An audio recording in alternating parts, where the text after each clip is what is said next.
Hey guys, मेरा नाम आनंद है और आप देख रहे हैं कोडी टफ।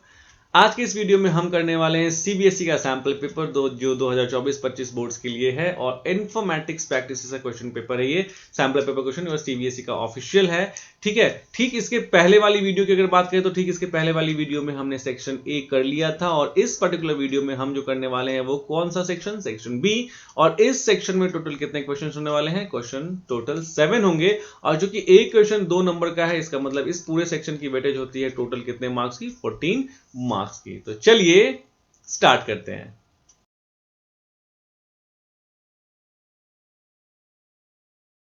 तो जो सबसे पहला क्वेश्चन है हमारे पास, क्वेश्चन नंबर 22, वो ए और बी, मतलब या तो आप इसका जवाब देंगे या तो आप इसका जवाब देंगे। राइट? कहता क्या है कि what is a series in Python pandas, यानी पाइथन के पांडास में सीरीज क्या होता है। Also give a suitable example to support your answer, आपको एक आंसर भी देना पड़ेगा। तो देखिए इसमें पॉइंट्स में आप आंसर दीजिए या जैसे देना है वैसे दीजिए। सबसे पहला क्वेश्चन हम ए का जवाब दे देते हैं। क्वेश्चन नंबर ए कहता है कि क्या है आपको सीरीज। तो सीरीज जो होता है, series is one dimensional data structure. ये क्या है? ये वन डायमेंशनल डेटा स्ट्रक्चर है। ठीक है, वन डायमेंशनल डेटा स्ट्रक्चर, यानी कि हमारा जो है सीरीज जो होता है ऑफ पांडास, यानी पांडास का जो है ये क्या है? ये वन डायमेंशनल डेटा स्ट्रक्चर है। ठीक है, it contains similar types of data, यानी ये क्या करता है? सिमिलर टाइप्स ऑफ, यानी कि एक ही जैसे डेटा को क्या करता है? कंटेन करने का काम करता है, similar types of data. Right? और इसको बनाने के लिए जो हम फंक्शन यूज करते हैं वो कौन सा होता है? सीरीज फंक्शन होता है। ठीक है, तो a series function is created, a series function is created using किसका कौन सा फंक्शन? यूजिंग सीरीज फंक्शन, यानी कि सीरीज फंक्शन को ही हम यूज कर लेंगे तो हम क्या कर लेंगे? सीरीज को क्रिएट कर सकते हैं। अब यहां पे आप एग्जाम्पल दे दीजिए। फॉर एग्जाम्पल हम लिखते हैं क्या? S1 इक्वल टू, सबसे पहले तो आप यहां पे क्या करेंगे? पांडास को इंपोर्ट करेंगे। तो कैसे लिखेंगे? इंपोर्ट पांडास एज पीडी, यानी कि पीडी आपने एलियस दे दिया। और S1 इक्वल टू क्या करेंगे? पीडी डॉट सीरीज, याद रखिएगा सीरीज का एस कैपिटल होता है। अब इसमें आप सीरीज के लिए जो भी वैल्यू देना चाहते हैं वो यहाँ वैल्यू दे दीजिए। मान लीजिए मैं एज अ लिस्ट 5, 10, 15, 20 दे देता हूं, दैट डजंट मैटर, कोई भी वैल्यू दे देंगे। और यहाँ हम क्या कर देंगे? प्रिंट कर देंगे किसको? S1 को, एंड दैट्स इट। तो मतलब आपको क्या करना है? कभी भी एक चीज याद रखनी है कि आपसे कोई भी थ्योरेटिकल क्वेश्चन पूछता है अगर, तो आपको थ्योरी तो बतानी ही बतानी है। उस थ्योरी को जस्टिफाई करने के लिए एक आपको प्रैक्टिकल मतलब एक प्रोग्राम भी लिखना पड़ता है। और चूंकि ये कंप्यूटर साइंस है तो हिस्ट्री की तरह बड़े बड़े आंसर्स नहीं लिखने हैं। इतना लिखने पे ही अगर आपने सब सही लिखा है तो आपको 2 नंबर मिल जाएंगे, सिर्फ इतना ही लिखने पे। सोचिए, तो दैट डजंट मीन कि 2 नंबर का क्वेश्चन है तो मुझे पेज भरना है, नहीं, ऐसा कुछ नहीं है। आप आसानी से इतना ही लिख के नंबर ले सकते हैं, क्योंकि सीरीज के बारे में यही जानते हैं हम कि सीरीज क्या है? वन डायमेंशनल डेटा स्ट्रक्चर है। ठीक है, पांडास का। और ये जो है सिमिलर टाइप्स ऑफ डेटा को क्या करता है? रखता है। और इसको बनाने के लिए हम सीरीज फंक्शन को ही यूज करते हैं। और एग्जाम्पल में आपने क्या दे दिया? ये प्रोग्राम दे दिया, सिंपल, खत्म, आंसर। तो देखिए इसने पूछा भी था ना कि एग्जाम्पल भी दे दीजिए, दे दिया मैंने एग्जाम्पल। अब यहाँ पे आप चाहे तो नीचे एग्जाम्पल को भी एक्सप्लेन कर सकते हैं। Now the S1 is a series object that will contain values 5, 10, 15 और 20। फिर उसके नीचे शो कर दीजिएगा कि जब इसको हम प्रिंट करते हैं तो 0 होगा, उसके बाद 5 होगा, फिर 1 होगा, उसके बाद 10 होगा, उसके बाद 2 होगा, 15 होगा। जो इंडेक्सिंग होती है थोड़ा सा बड़ा करना चाहते हैं, अपने मन को शांति देना चाहते हैं, तो उसके लिए कर सकते हैं। नाउ नेक्स्ट है बी, यानी या तो ये करना था, अगर ये आपको नहीं आता है तो ये कर सकते हैं। ऑप्शन आपको क्या कहता है? What does the term library signify in Python? तो देखो लाइब्रेरी, अब इसका आंसर देते हैं। लाइब्रेरी क्या होता है? तो library is a collection of what? Library is a collection of various models, various models that are used for different functionalities, for performing different functionalities, different functionalities। इसका मतलब क्या हुआ? लाइब्रेरी जो है वो क्या है? एक कलेक्शन होता है। Collection of what? Various modules, बहुत सारे मॉड्यूल्स का कलेक्शन होता है। ठीक है, जिनका यूज किया जाता है अलग अलग तरह के काम को करने के लिए। फॉर एग्जाम्पल, अगर हम एग्जाम्पल की बात करें तो pandas, comma, matplotlib, ठीक है, matplotlib, etc are modules, यानी ये क्या है? मॉड्यूल्स हैं दैट आर प्रेजेंट, जो क्या होते हैं? प्रेजेंट है, that are present in a library, present in library, जो किसमें प्रेजेंट है, लाइब्रेरी में। मतलब कह सकते हैं कि लाइब्रेरी जो होता है वो एक सुपर सेट होता है। आप आगे चाहें तो उसमें लिख सकते हैं कि लाइब्रेरी, हेंस लाइब्रेरी में be considered super set. So a library, मतलब ऐसे बना दीजिएगा, दिस इज अ लाइब्रेरी। ठीक है, अगर हम इसको पूरे को क्या बोलेंगे, लाइब्रेरी कहेंगे, तो इस लाइब्रेरी के अंदर हमारे पास क्या है, पांडास है। इसी लाइब्रेरी के अंदर हमारे पास क्या है, मैटप्लॉटलिब है। आ रही बात समझ में। तो अब ये मैटप्लॉटलिब को आप क्यों यूज करते हैं, तो मैटप्लॉटलिब को यूज करते हैं आप ग्राफ और चार्ट को ड्रॉ करने के लिए। पांडास को क्यों यूज करते हैं आप, क्योंकि आप पांडास से ऑब्जेक्ट्स क्रिएट करते हैं, या तो सीरीज के ऑब्जेक्ट क्रिएट करते हैं डेटा एनालिसिस के लिए। ठीक है, और सीरीज ऑब्जेक्ट क्रिएट करते हैं और आप डेटा फ्रेम ऑब्जेक्ट क्रिएट करते हैं। तो पांडास का मेन काम क्या होता है, डेटा एनालिसिस। मैटप्लॉटलिब का मेन काम क्या होता है, चार्ट्स को क्रिएट करना। तो यहां पे आप लिख सकते हैं कि mention one use for each of the following libraries.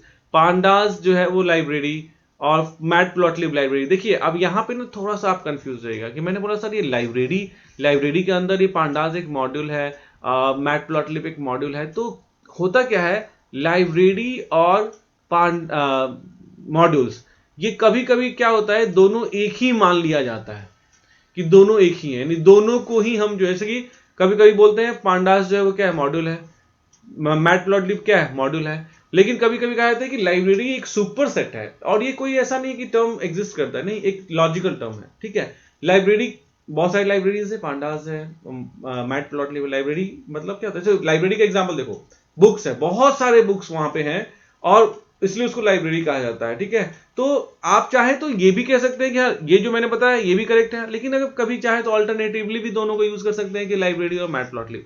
तो यहाँ पे बस लिख दीजिए पांडास का काम जो मैंने वो बता दिया, मैटप्लॉटलिब का काम बता दिया। पांडास में एक सीरीज ऑब्जेक्ट बता दीजिएगा, एक डेटा फ्रेम ऑब्जेक्ट बना दीजिएगा। मैटप्लॉटलिब में एक प्रोग्राम बना दीजिएगा जिसमें आप उसको क्या कर सकें। मैटप्लॉटलिब में मान लीजिए बार चार्ट को यूज कर लीजिए, या प्लॉट फंक्शन को यूज करके बता दीजिएगा।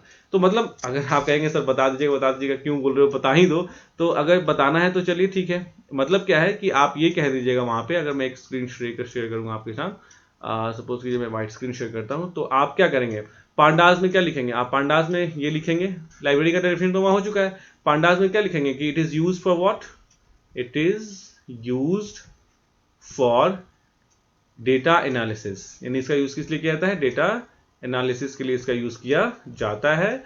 It is one of the most important library in pandas. ठीक है, it is one of the most important library of pandas. Library देखो यहां लाइब्रेरी लिख दिया ना मैंने, ठीक है, ऑफ पांडास। ठीक है, it comes there are two functions, yeah, there are following functions in pandas, there are following functions in pandas, यानी pandas में जो है ये बहुत सारे functions हैं which is used widely, जो बहुत ज्यादातर यूज किए जाते हैं। सबसे पहला है series, to create a series object, और दूसरा होता है डेटा फ्रेम, एक डेटा फ्रेम ऑब्जेक्ट को क्रिएट करने के लिए। 2 नंबर क्वेश्चन में इतने लिखने की जरूरत नहीं होती है, लेकिन फिर भी पता है तो क्यों नहीं लिख दे।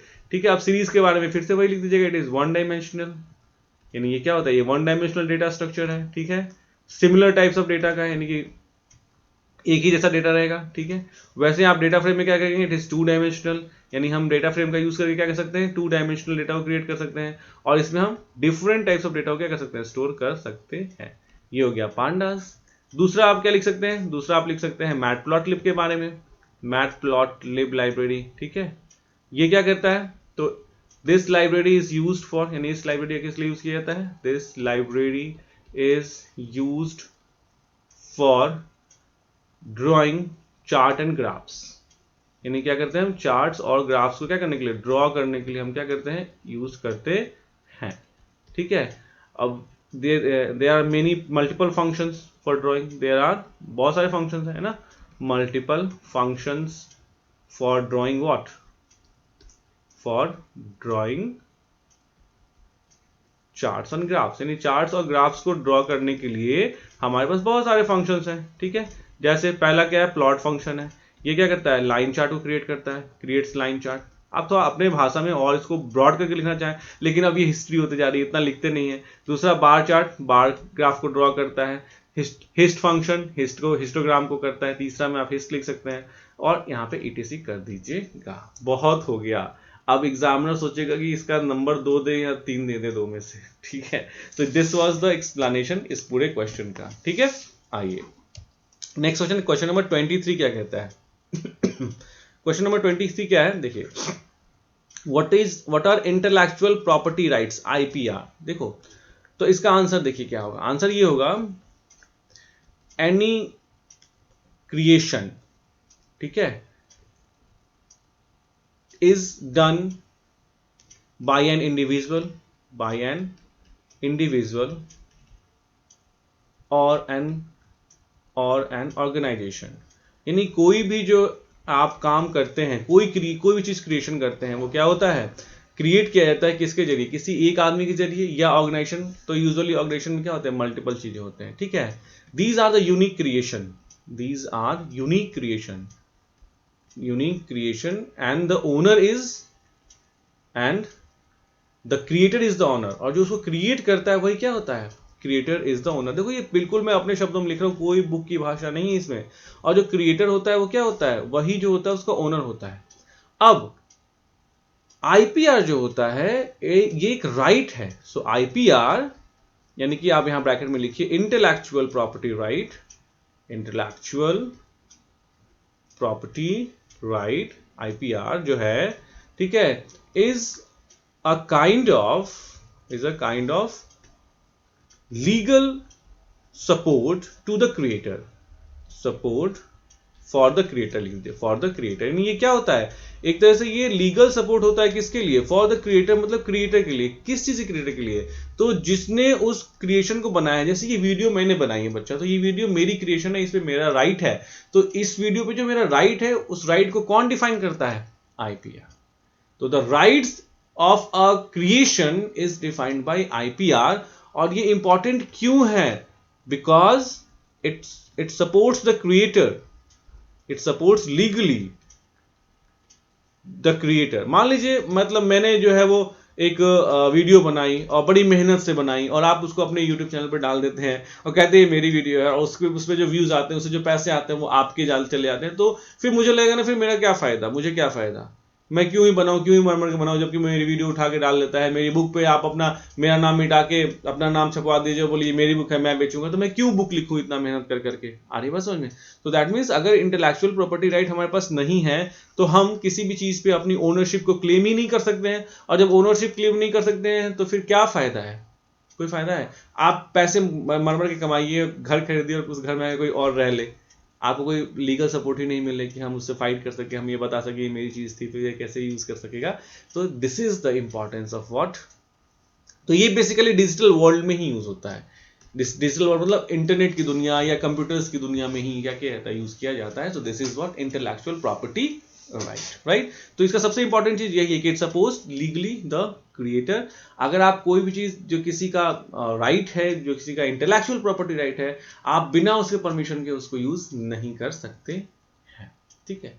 आप यहां लिख सकते हैं कि IPR enables the creator to use या डिस्ट्रीब्यूट द क्रिएशन, यानी जो उसने क्रिएट किया है, एज पर हिज विश, अपनी इच्छा के अनुसार। कि भाई मैं आपको बता सकता हूं कि आप मेरा किताब अगर यूज करना चाहते हैं तो आपको बुक खरीदना पड़ेगा। ये नहीं कि उसका जो है वो आप पीडीएफ बना के दुनिया में सर्कुलेट कर रहे हैं फ्री ऑफ कॉस्ट। तो आपने गलती की है, आपको पनिशमेंट मिल सकती है। लीगली आप आईटी एक्ट के दोषी हैं, यानी information technology act 2000, right. Now question number 24 क्या कहता है, consider the string database management system. यानी एक स्ट्रिंग है, ठीक है, right suitable SQL queries for the following. अब इन दोनों के लिए क्वेरी लिखना है। देखिए क्वेरी लिखना सबसे आसान होता है, क्योंकि बस आपको क्वेरी लिख देना है। अगर आपने सही क्वेरी लिखी है तो आपको सही पूरा आंसर मतलब नंबर मिल जाएगा। गलत लिखा है तो 0 मार्क्स मिलेंगे। यानी 2 क्वेरी है, 1 नंबर का 1 क्वेरी, 2 नंबर, ठीक है। कहता है हमें क्या करना है, एक्सट्रैक्ट करना है और डिस्प्ले करना है मैनेज को। यानी कि ये रहा, यहां रहा मैनेज, ठीक है। ये एक्सट्रैक्ट करके डिस्प्ले करना है फ्रॉम द स्ट्रिंग। तो हमारे पास MySQL प्रॉम्प्ट होता है। अब अगर हमको क्या करना होता है, कोई छोटा बड़े स्ट्रिंग में से कोई छोटा सा स्ट्रिंग अगर हमें एक्सट्रैक्ट करना होता है तो हम कौन सा फंक्शन यूज करते हैं, सब स्ट्रिंग। तो हम यहाँ क्या लिखेंगे, सेलेक्ट करो, क्या सेलेक्ट करो, सब str, ठीक है। अब हम यहाँ क्या देते हैं, मेन स्ट्रिंग देते हैं, ठीक है। तो सब स्ट्रिंग निकालो कि, तो मेन स्ट्रिंग हमारा क्या हो जाएगा, main string will be database management system, ठीक है। तो इसमें से निकालना है, ठीक है। उसके बाद हम देते हैं कहां से निकालना शुरू करना है, तो ये देखिए 1 2 3 4 5 6 7 8 9 10, यानी 10th पोजीशन से निकालना शुरू करना है। और अगर मुझे m, क्योंकि मैनेज निकालना है ना, तो m से ले कहां तक निकालना है, तो मैनेज यहाँ m से निकालना शुरू करना है। और टोटल कितने नंबर ऑफ कैरेक्टर्स, तो 1 कैरेक्टर, 2 कैरेक्टर, 3 कैरेक्टर, 4 5 और 6। अगर 6 कैरेक्टर निकालने तो मैनेज नहीं निकल जाएगा। That's it. सेमीकोलन जरूर दीजिएगा क्योंकि MySQL का हर स्टेटमेंट सेमीकोलन से एंड होता है। तो सेलेक्ट सब str डेटा सिंगल कोट्स में database management system, 10, 6 will be the right answer. Next दूसरी क्वेरी क्या है हमारे MySQL की, तो दूसरी क्वेरी क्या कहती है, display the position of the first occurrence of base, यानी कि बेस पहली बार कहां मिला है, फर्स्ट ऑकरेंस बेस का, वो आपको बताना है। तो उसके लिए देखो, इन सब के लिए आपको फंक्शन पता होना चाहिए, आपको पता होना चाहिए सब स्ट्रिंग निकालने के लिए सब str होता है। इन मतलब कि अगर किसी स्ट्रिंग कोई एक बड़े स्ट्रिंग में किस पोजीशन पे है उसको फाइंड आउट करना है, तो आपके लिए क्या होता है, इन str फंक्शन होता है। अब इन str यानी इन स्ट्रिंग में आप बताओगे कि आपका जो मेन स्ट्रिंग है वो कौन सा है और उसमें से आपको क्या सर्च करना है। तो मेन स्ट्रिंग क्या है, तो मेन स्ट्रिंग है आपका database management system, this is the main string database management system. और इसमें से आप क्या ढूंढ रहे हैं, तो कॉमा, इसमें आप क्या ढूंढ रहे हैं, सिंगल कोट्स बंद, इसमें आपको क्या ढूंढ रहे हैं, बेस को ढूंढ रहे हैं, BASE सेमीकोलन एंटर। ठीक है बच्चा, क्लियर है। तो इसका मतलब क्या हुआ, इसका मतलब सिंपल से ये बात हुआ कि आपको पता होना चाहिए था कि इन स्ट्रिंग फंक्शन क्या होता है, आपको पता होना चाहिए कि सब स्ट्रिंग फंक्शन क्या होता है। तो इन स्ट्रिंग सिंगल कोट्स में डेटाबेस मैनेजमेंट सिस्टम और कॉमा देके, मतलब देखिए ये सिंगल कोट्स में ओपन रहेगा डेटाबेस मैनेजमेंट सिस्टम, ये सिंगल कोट्स में बंद हो जाएगा, ठीक है। उसके बाद क्या होगा, आप जो है यहाँ कॉमा देंगे और फिर आप लिखेंगे बेस, यानी कि आप क्या कर रहे हैं, बेस को ढूंढ रहे हैं। ये भी सिंगल कोट्स में बेस शुरू होगा, बेस बंद होगा, ये फिर ये जो ब्रैकेट ओपन हुआ था यहाँ पे, ये ब्रैकेट यहाँ क्लोज हो जाएगा और सेमीकोलन दे दीजिए, सिंपल। ठीक है, मुझे लग रहा है कि उधर दिखाई नहीं देगा, मैं इस स्टेटमेंट को यहाँ रेप्लिकेट कर देता हूँ। मुझे ऐसा लग रहा था मैं हिलडुल के एडजस्ट करने की कोशिश कर रहा था, तो उससे अच्छा मैं यहाँ लिख दूँ सेलेक्ट इन स्ट्रिंग, यानी कि आप एक बड़े से स्ट्रिंग का में छोटे से पोजीशन स्ट्रिंग को पता करना चाहते हैं, डेटाबेस मैनेजमेंट सिस्टम, यही मैंने उस साइड भी लिखा है, रेप्लिकेट कर रहा हूं मैं, जो ऊपर मैंने ये लिखा है ना बच्चा, वो रेप्लिकेट कर रहा हूं, डेटाबेस मैनेजमेंट सिस्टम, ठीक है, सिंगल कोट्स बंद, कॉमा, सिंगल कोट्स में base, semicolon enter. This is the answer for question number 2, right बच्चे पार्टी। तो ये था क्वेश्चन आपका 24 का सेकंड पार्ट। नेक्स्ट चलिए चलते हैं क्वेश्चन नंबर 25 में, व्हाट इज इंटरनेट। तो क्वेश्चन सबसे पहले क्या है, 25 का ए है, कहता है क्या है, इंटरनेट क्या है, ठीक है, व्हाट इज इंटरनेट। तो पूरी दुनिया में जो नेटवर्क्स का माया जाल है उसी को हम लोग क्या कहते हैं, इंटरनेट कहते हैं, यानी कि internet is network of networks, internet is network of networks, network of networks, ठीक है। दिस इज अ नेटवर्किंग, यानी ये क्या है, नेटवर्किंग है, दैट इज स्प्रेडेड, जो फैली हुई है, that is spreaded all over the world, यानी कि पूरी दुनिया में जो क्या है वो फैली हुई है, right. What is internet and how does it differ from world wide web. Internet की डेफिनेशन तो हो गई, ठीक है। अब कहता है कि ये वर्ल्ड वाइड वेब से कैसे डिफरेंट है, क्या डिफरेंस होता है वर्ल्ड वाइड वेब, ठीक है। तो देखो अब लिखेंगे आप यहाँ पे www stands for world wide web, ठीक है, यानी ये क्या होता है, स्टैंड करता है किसके लिए, फुल फॉर्म क्या है इसका, वर्ल्ड वाइड वेब, ठीक है। Both terms seem same but have some differences. Both terms seem same, मतलब एक जैसे दिखते हैं, seems same but are different, यानी कि क्या है, डिफरेंट होते हैं। कैसे डिफरेंट होते हैं, देखिए सबसे पहला जो डिफरेंस होता है इंटरनेट वर्सेस, अब हम यहाँ कह सकते हैं ना इंटरनेट, और यहाँ कह सकते हैं क्या, next is what, world wide web, world www। तो इंटरनेट जो होता है वो क्या है, नेटवर्क ऑफ नेटवर्क्स है, this is what, network of networks, यानी ये नेटवर्क का नेटवर्क भी है, मायाजाल। ये क्या होता है, www क्या है, it is data slash information delivery system, यानी ये डेटा और इंफॉर्मेशन का डिलीवरी सिस्टम है। यानी कि देखिए, आप कोई भी चीज आप चाहते हो इंटरनेट से एक्सेस करना, आप कोई भी चीज इंटरनेट से एक्सेस करने का क्या, www.koditop.in, यानी कोडिटॉप की वेबसाइट koditop.in, तो आप koditop.in को रिट्रीव करना चाहते हो, इंफॉर्मेशन लेना चाहते हो, लेकिन वो इंफॉर्मेशन मौजूद कहां है, वो इंटरनेट पे है। यानी इंटरनेट पे बहुत सारी इंफॉर्मेशन मौजूद है, ये सुपरसेट कह सकते हैं, दिस इज सुपरसेट, यानी कि दिस इज व्हाट, सुपरसेट। एक तरह से हम अगर बात करें तो ये सुपरसेट होता है, जबकि ये क्या है, एक सबसेट है, दिस इज सबसेट। ये क्या है, हमारा सबसेट, यानी कि ये बहुत बड़ी एंटिटी होती है, it is a bigger entity, it is a small entity. ये इसमें दुनिया के सारे इंफॉर्मेशन यहां मौजूद होंगे, और इंफॉर्मेशन को रिट्रीव करने का एक तरीका जो है वो क्या है, www है। So this is the difference between internet and www। अब इसके अलावा ये कर लो, अगर ये नहीं करना तो ये करो कि explain the concept of browser cookies and mention one advantage of using them, यानी ब्राउजर कुकीज का क्या होते हैं ये बताइए, ठीक है, और उसका एडवांटेज बताइए। तो देखिए, ब्राउजर कुकीज क्या होते हैं और उसका एडवांटेज क्या है। तो ब्राउजर कुकीज जो होते हैं, बेसिकली कुकीज क्या होते हैं ये आपको पता होना चाहिए। कुकीज जो होते हैं वो स्मॉल पीस ऑफ इंफॉर्मेशन को स्टोर करते हैं, यानी कि cookies are used for, cookies का यूज किया जाता है, कुकीज आर यूज्ड टू, कर लीजिए, used to store small piece of information, small piece of information, ठीक है। अब आते हैं, यही चीज हमारा कहां लग गया, ब्राउजर में लग गया। तो ब्राउजर कुकीज यानी जो ब्राउजर किसको कहते हैं बच्चा, ब्राउजर का मतलब क्या होता है, जैसे कि आपका मोजिला फायरफॉक्स है ना, MOZILLA, मोजिला फायरफॉक्स, ये क्या है, आपका एक ब्राउजर कुकी, सॉरी ब्राउजर है। वैसे ही आपका इंटरनेट एक्सप्लोरर, अब तो खैर खत्म ही हो गया इंटरनेट एक्सप्लोरर, अब तो माइक्रोसॉफ्ट एज आ गया है, फिर भी लिख लीजिए माइक्रोसॉफ्ट एक्सप्लोरर, या आपको गूगल क्रोम, है ना, गूगल क्रोम, ये सब क्या है, ब्राउजर है, या Safari, these are what, these are the browsers, ये भी एक ब्राउजर है, हर एक ब्राउजर है।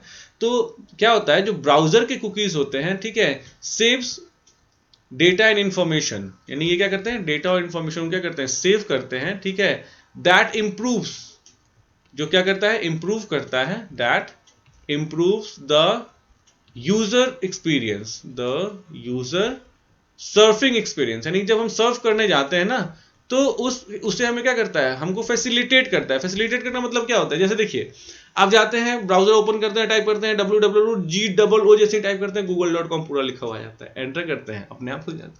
जैसे आपको खोलना है koditop.in, तो जैसे आप टाइप करते हैं CO, तो अपने आप आगे लिखा हुआ जाता है koditop.in, एंटर कर देते हैं। जैसे आप फेसबुक ओपन करते हैं, और फेसबुक ओपन करके आपने अपना लॉगिन आईडी दिया और पासवर्ड दिया, उसको कहते हैं ओपन करने के लिए लॉगिन करते हैं, तो आपसे पूछता है ना एक साइट में, do you want to remember your password in this site, in this computer only. आप जैसे ही सेव करते हैं तो वो यूजर आईडी और वो पासवर्ड सेव हो जाता है। तो अगली बार से जब आप कंप्यूटर ऑन करते हैं, या कंप्यूटर ऑन करते कह रहे हैं, फेसबुक जब आप लॉगिन करते हैं, तो जैसे ही आप facebook.com करके एंटर करते हैं, आपसे लॉगिन वगैरह नहीं पूछता है, वो सीधे आपका कंप्यूटर क्या होता है, ओपन हो जाता है। कैसे, क्योंकि वो यूजर आईडी और वो पासवर्ड जो है वो क्या हो चुका है, वो स्टोर हो चुका है। और वो चूंकि स्टोर हो चुका है, कहां स्टोर हुआ है, ब्राउजर कुकीज में स्टोर हुआ है।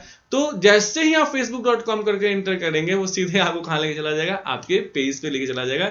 तो आपको क्या फायदा हुआ, आपको बार बार अपना यूजर आईडी और पासवर्ड डालना नहीं पड़ा, चाहे वो जीमेल हो, चाहे वो फेसबुक हो, चाहे वो इंस्टाग्राम हो, चाहे वो आपके koditop का आप वेबसाइट में जाके वहां पे जो है अपना अगर यूजर रजिस्ट्रेशन किए हुए हैं, कोर्सेज परचेज किए हुए हैं, इन्फॉर्मेटिक्स प्रैक्टिसेस के भी कोर्सेज आ चुके हैं हमारे koditop.in वेबसाइट पे, ठीक है। आप चाहें खुद से पढ़ना तो खुद से पढ़ सकते हैं, लेकिन अगर आप प्रीवियस बैचेस की रिकॉर्डिंग्स जो बिल्कुल सीक्वेंस में पढ़ना चाहते हैं, तो उसके लिए भी आप जो है इन्फॉर्मेटिक्स प्रैक्टिसेस के बैच koditop.in में खरीद सकते हैं। बड़ा सिंपल सा स्टेप है, जाइए अपने आप को रजिस्टर कीजिए और एक बार लॉगिन करके जो खरीदना है खरीदिए, क्योंकि उसी लॉगिन के अंदर आप परचेज भी कर पाएंगे और जितने कोर्सेज हैं वहां अवेलेबल होंगे, आप उनको पढ़ सकते हैं। चलिए अब आते हैं हम यहाँ पे कुकीज पे वापस। तो कुकीज में अब यहाँ पे एग्जाम्पल में आप क्या दे सकते हैं, तो एग्जाम्पल में यहाँ लिख दीजिए ना कि फॉर एग्जाम्पल, जैसे फेसबुक का एग्जांपल मैंने दिया कि जब आप फेसबुक जो है वो when we log in Facebook और when we log in Gmail, if you want to save the user ID and password so that when we are visiting for the next time we do not need to enter user ID और password, and we are just automatically open this Facebook or Gmail is automatically open, then this improves the performance, and this is the main benefit of what cookies, browser cookies basically, क्योंकि हमारे browser का cookie है। ठीक है, आइए तो अब हम चलते हैं नेक्स्ट। ए भी हो गया, हमने कर लिया, और हमने क्या कर लिया, बी भी कर लिया। नाउ 26 क्या होता है, what is define the term primary की इन अ डेटाबेस। देखिए प्राइमरी की क्या होता है, तो प्राइमरी की एक कांस्टेंट होता है। व्हाट इज प्राइमरी की, इज व्हाट, प्राइमरी की एक कांस्टेंट होता है। तो सबसे पहला लाइन आप क्या लिखेंगे कि प्राइमरी की इज अ कांस्टेंट, यानी ये क्या है, एक कांस्टेंट है। प्राइमरी की इज अ कांस्टेंट, ठीक है, दैट स्टेट्स दैट यानी जो ये बताता है कि द कॉलम, यानी कि वो कॉलम स्लैश फील्ड या वो field which has been declared, जिसको डिक्लेयर हमने किया है, which has been declared as primary key, यानी जिसको हमने क्या डिक्लेयर किया है, प्राइमरी की डिक्लेयर किया है। ठीक है, कैन नॉट कंटेन, यानी कि नहीं रख सकता है, can not contain duplicate values, यानी कि डुप्लीकेट वैल्यूज नहीं रख सकता है, डुप्लीकेट वैल्यूज और या एम्प्टी वैल्यूज, यानी कि प्राइमरी की कांस्टेंट कहता है कि वो कॉलम या वो फील्ड जिसको आपने डिक्लेयर किया है प्राइमरी की के फॉर्म में, यानी प्राइमरी की जिसको आपने बनाया है, can not contain duplicate values, उसमें डुप्लीकेट वैल्यूज नहीं हो सकते हैं, और एम्प्टी वैल्यूज, या उसको आप खाली नहीं छोड़ सकते हैं, मतलब आपको वैल्यू उसमें देना ही देना पड़ेगा। ठीक है, there may be only one primary key, there may be लिख दीजिए, there may be only and only one primary key, यानी सिर्फ एक ही प्राइमरी की हो सकता है इन अ टेबल, यानी कि एक टेबल में एक ही प्राइमरी की हो सकता है। प्राइमरी की यूनिकली आइडेंटिफाइज अ रिकॉर्ड, यानी प्राइमरी की क्या करता है, यूनिकली आइडेंटिफाई करता है, प्राइमरी की यूनिकली आइडेंटिफाइज अ रिकॉर्ड। इसका मतलब क्या हुआ बच्चा, इसका मतलब ये हुआ कि प्राइमरी की के माध्यम से जब भी कुछ आप सर्च करेंगे आपको सिर्फ एक वैल्यू मिलेगा। ठीक है, जैसे अगर आप बोले फॉर एग्जाम्पल, अगर हम बात करते हैं एग्जाम्पल की, तो अगर हम कहते हैं कि यहां लिखते हैं टेबल, इसके ऊपर हेडिंग देते हैं टेबल, और यहां देते हैं कि उस टेबल में हम किसको प्राइमरी की बना सकते हैं। ठीक है, which can be created primary key. तो जैसे मान लीजिए हम अकाउंट नाम का टेबल बनाते हैं, तो जो हमारा अकाउंट नंबर होगा, क्या होगा, जो हमारा अकाउंट नंबर होगा, दिस में बी द प्राइमरी की, क्योंकि दो लोगों का अकाउंट नंबर कभी सेम नहीं हो सकता है। वैसे मान लीजिए अगर हम एम्प्लॉय टेबल बनाते हैं, तो एम्प्लॉय टेबल के अंदर का जो एम्प्लॉय कोड होता है that can not be duplicate, कभी किसी दो एम्प्लॉय का जो है कोड सेम नहीं हो सकता है, तो that can be the primary key. तो इस तरीके से एक आध एग्जाम्पल भी आपने दे दिया। अब क्या कहता है next, explain how it is different from a candidate की। कैंडिडेट की क्या होता है, देखो कैंडिडेट की जो होता है वो एक थ्योरेटिकल टर्म है बच्चा। जो हमारा प्राइमरी की होता है ये हम टेबल बनाते समय MySQL में इंप्लीमेंट कर सकते हैं, कैंडिडेट की इंप्लीमेंट नहीं कर सकते हैं। कैंडिडेट की एक थ्योरेटिकल टर्म है, ये कांस्टेंट नहीं होता है। कैंडिडेट की is not a constant, it is a theoretical term. Candidate की क्या कहता है, ऑल दोज कीज, यानी वो सारे के सारे keys, all those keys from a table, यानी एक टेबल से, from a table that can be considered as, that may be, not can be, that may be considered as primary key, that may be considered as primary key is called, वो कहलाता है, क्या कहलाता है, candidate की कहलाता है। It's called what, candidate की, यानी कि वो सारे कीज, ठीक है, फ्रॉम अ टेबल, एक टेबल से, that may be considered as primary key, जिनको आप प्राइमरी की के रूप में ले सकते हो। देखो जब हम टेबल बनाते हैं तो आप तो छोटे टेबल पे काम करते हो, 4-5 कॉलम होते हैं, लेकिन जब आप प्रोफेशनली काम करोगे तो 100, 150, 200 कॉलम्स होंगे एक टेबल में। तो जब आप प्राइमरी की बनाने चलोगे कि इसको भी बना सकते हैं, इसको भी बना सकते हैं, इसको भी बना सकते हैं, तो हो सकता है कि 150 कॉलम्स में से 4-5 को आप सोचो अच्छा ये भी हो सकता है, ये भी हो सकता है, ये भी हो सकता है, प्राइमरी की, सॉरी प्राइमरी की, कैंडिडेट की, लेकिन एग्जैक्टली कोई एक ही बनेगा हमारा प्राइमरी की। तो उन कैंडिडेट कीज में से जो आपको लगा था कि हो सकते हैं, हम छटनी करना शुरू करेंगे, उसमें से कोई एक जो है वो क्या बन जाएगा, प्राइमरी की। तो candidate keys list of candidates that may be considered as primary key, उनमें से एक जो है वो प्राइमरी की बन जाता है। ठीक है, और जो बच जाता है, एक और कॉन्सेप्ट जान जाइए, that is called what, alternate की। जो बच जाता है उसको हम लोग क्या कहते हैं, we tell it as what, alternate key. बिल्कुल एक एग्जांपल से समझ लीजिए, इलेक्शंस में क्या होता है, बहुत सारे कैंडिडेट खड़े होते हैं, मैं भी बनूंगा, मैं भी विधायक बनूंगा, मैं भी विधायक बनूंगा, मैं भी विधायक बनूंगा, 10 खड़े हुए, ठीक है, तो 10 के 10 विधायक थोड़ा बन जाते हैं जी, तो 10 के 10 हम लोग क्या कहते हैं, कैंडिडेट्स कहते हैं, 2 कॉल कैंडिडेट्स की। अब उनमें से कोई एक जो है वो जीतता है, दैट बिकम्स व्हाट, प्राइमरी की, और जो 9 बच जाते हैं वो क्या कहलाते हैं, ऑल्टरनेट की, right. So this is the difference between primary की एंड कैंडिडेट की। नेक्स्ट है क्वेश्चन नंबर 27, क्या कहता है, mention 2 health concerns associated with excessive use of digital devices. सबसे पहला आई स्ट्रेन या आई प्रॉब्लम, आपकी आंखें दर्द हो जाती है, खुद मेरी हो जाती है बच्चा, जब मैं आपके लिए वीडियोस बनाता हूँ और लगातार इतने देर देर तक सिस्टम पर देखता हूँ, और आपकी भी होती है जब आप लगातार मतलब ऑनलाइन एजुकेशन की वजह से स्क्रीन पे ज़्यादा देखते हो, चाहे टीवी ज़्यादा देखो, चाहे वो आप मोबाइल ज़्यादा देखो, चाहे आप लैपटॉप ज़्यादा देखो, टैबलेट ज़्यादा देखो, जब आप देखोगे आई स्ट्रेन होगा, सिर दर्द होगा, आंखों में प्रॉब्लम होता ही होता है, ये सबसे कॉमन लक्षण होते हैं, ठीक है। दूसरा क्या होगा, muscle issue, MUSCLE, muscle issue. Muscle issue का मतलब क्या होता है, जैसे कि कोई बड़ी बड़ी वीडियोस बनानी है, मुझे 2-2 घंटे यहाँ बैठे रहना है, अब लगातार बैठे बैठे कमर में दर्द हो जाएगी, उठूंगा तो कमर दर्द हो जाएगा, ठीक है, बुढ़ापे में चलिए, ये मसल इशू मतलब जैसे कि गर्दन भी बेसिकली क्या होता है, ऐसे हिलाते रहना होता है, ठीक है, आपको गर्दन की भी मतलब नेक की भी मूवमेंट देनी होती है, ताकि जो नेक के मसल्स हैं वो क्या हो, अच्छे हो। तो आप जैसे अभी भी आप ऐसे कर लीजिए, ठीक है, चलो कम से कम पढ़ रहे हैं तो इसी बहाने ऐसे कर लिया, सुन भी रहे हैं सर को, ठीक है। तो मतलब मसल्स में प्रॉब्लम हो सकते हैं, इवन कभी कभी एक्सेसिव यूज जो होता है वो आपको क्या कर सकता है, माइंड इशू, यानी कि ब्रेन डैमेज तक की सिचुएशन भी पहुंच सकती है, दिमाग भी प्रॉब्लम कर सकता है, आप छोटी छोटी चीजें भूलने लगते हैं, मोबाइल उठाइएगा, अरे यार किससे जल्दी उठाया था, ठीक है।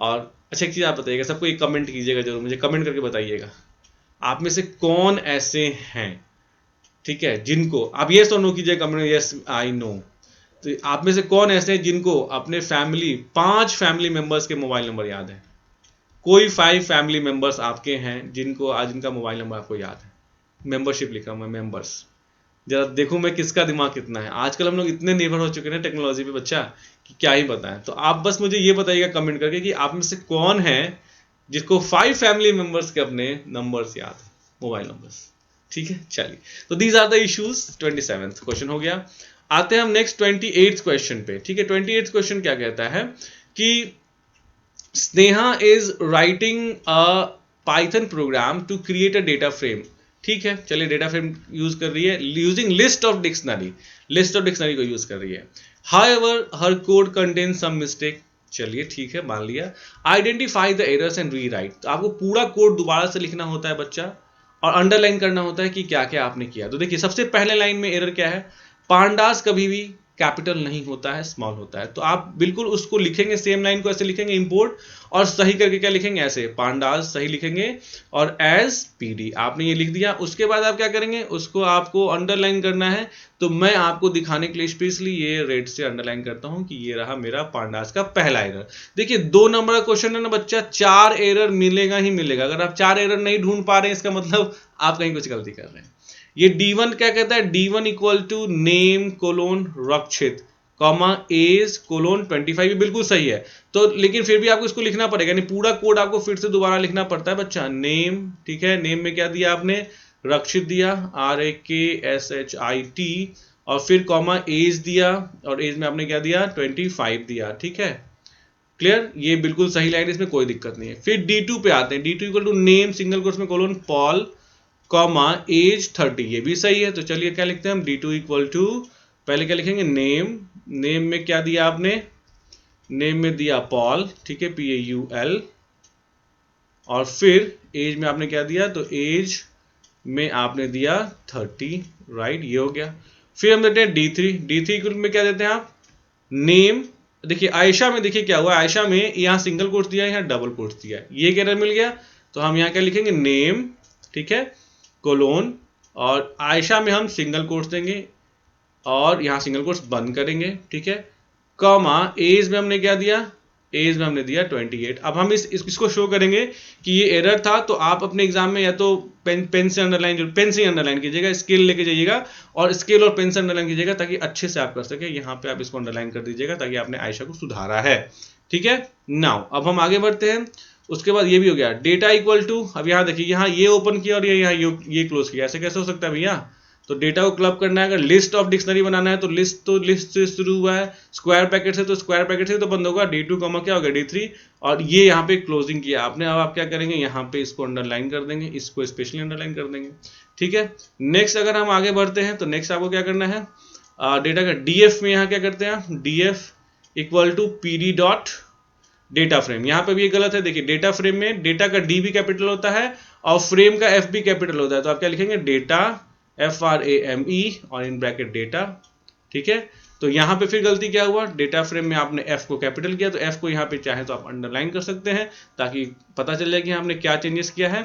और फिर उसके बाद प्रिंट DF तो नॉर्मल ही है, इसमें कोई गलती नहीं है। तो देखिए टोटल 4 गलतियां मिली कि नहीं मिली। तो ये पूरा कोड आपको लिखना है और सही से लिखना है, और जहां जहां आपने सुधार किया है वहां वहां आपको जो क्या करना है उसकी अंडरलाइनिंग कर देनी है। तो अगर 2 नंबर का क्वेश्चन है तो ऑब्वियसली आपको 4 एरर मिलेंगे ही मिलेंगे, 1 नंबर का क्वेश्चन है 2 एरर मिलेंगे ही मिलेंगे।